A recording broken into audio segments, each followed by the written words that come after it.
We're going to swap this out. We're going to do it while the engine's still out because it's going to be a lot easier. And so, yeah, it's just an aftermarket AN fitting inline filter.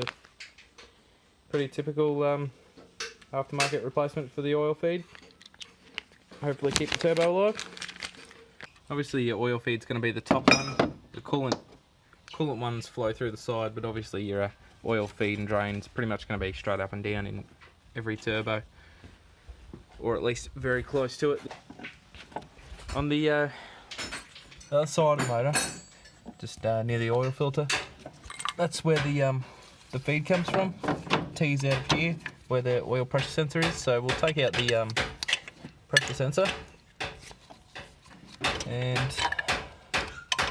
what size you got on there? A 21. And yeah, it's just fucking destroyed that. I guess that might be one issue with banjo style fittings that have been on for a long time. So that's a tip if you want to actually reuse the hard line. Just get a spanner on the nut right at the back. Otherwise, you're going to kink the hell out of that hard line. Inside this bit. Yeah. I'll put this fitting back in. Alright, so there's a bunch of slack on this thing, and so we're trying to rattle around the back, which looks like it's gonna do. So if that goes on there, right, like that. Yeah, bud, just going through. Is that gonna work? Yeah, I reckon that'll be right. I mean, obviously this way it's still over top of the exhaust manifold either way. It's not in the way or anything, is it? No.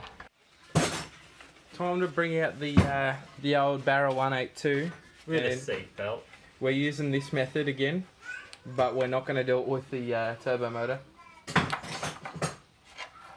But we know this works. So you've unbolted it, Nico? Nah. No. What are you fucking we've been talking shit. Okay. Tied that dodgily out of the way. AC compressor. Justin's holding the PO steering pump over there. Stop. What's that? Just call it. We're going to need to come forward real soon, aren't we? Yeah, we've got heaps of room here. Yeah, but we haven't on the mounts. What do you mean? Oh yeah, it's not off the mounts yet. We can't bring it forward. Oh shit. Keep an eye on it. How much is the radiator? Oh no, it's better now it's moved away that way. Okay. Yeah, I reckon when we put the new engine in, maybe pull the radiator out. Yeah. Yeah. Go. It's gonna go up more. Can it? Yeah, I can get going. Hey, I've got an idea. What? Whose idea was it to leave the radiator in? I fucking see. Well, halfway through taking the motor out, just taking the tensioner off, baby hand. This is how your dad. This is how real dad's dad. Take the radiator out before you do this. That was a bit of an ordeal. Put it on the car. Yeah, you can sit on top. Otherwise we're sitting the sump on the ground. That's probably not a good idea, is it? Yeah, it won't bend though. One BA shaft in. Without a motor. Without a Now motor. check your body leaning. Hell yeah. Looking good. Looking empty. And that's good. Instead of putting all this son bitch bastard in, we found a plug here. Looks like it, well, it will fit the boost control solenoid. Yeah, But- and it's exactly the same spot as that one, which is the turbo one.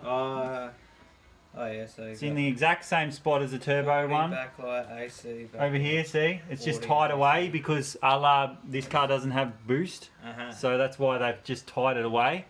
And we found that this was plugged into nowhere.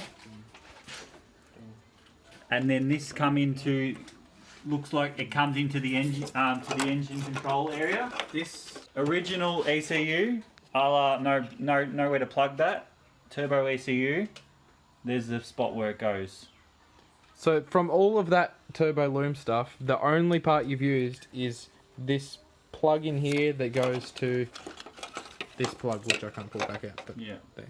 So that is the boost control solenoid one, if you're correct. Yes. And I fucking hope you are. Yeah. So save your So time. that is the loom. And I that you figured out need. the extra fuse. You did. What's the extra For fuse? fan number 2. The fan. Oh, for fan number 2. 16th time. Oh, I must have missed all that while I was on the toilet. That's alright. So we're going to remove this radiator this time, just in case it swings when we try to put it in, because it might not go in as easy as it went out. Did we damage it at all? I don't think we did. We didn't Do we really wanna- know. Oh, Yeah. we did. For being able to clean it, you normally need a mirror to fucking do these. Yeah. Can't see the top part. Well, it's in. I missed the actual lowering of the motor in. Not because I'm shit. Because I was holding a baby. No, because you're a baby. But, obviously engine in, opposite of engine out. Lowered it in, chucked the bolts through the engine mounts, and auto's getting bolted on at the moment. Boost control solenoid is plugged in, or getting plugged in. It's becoming... So, it's first... The loom is being unleashed.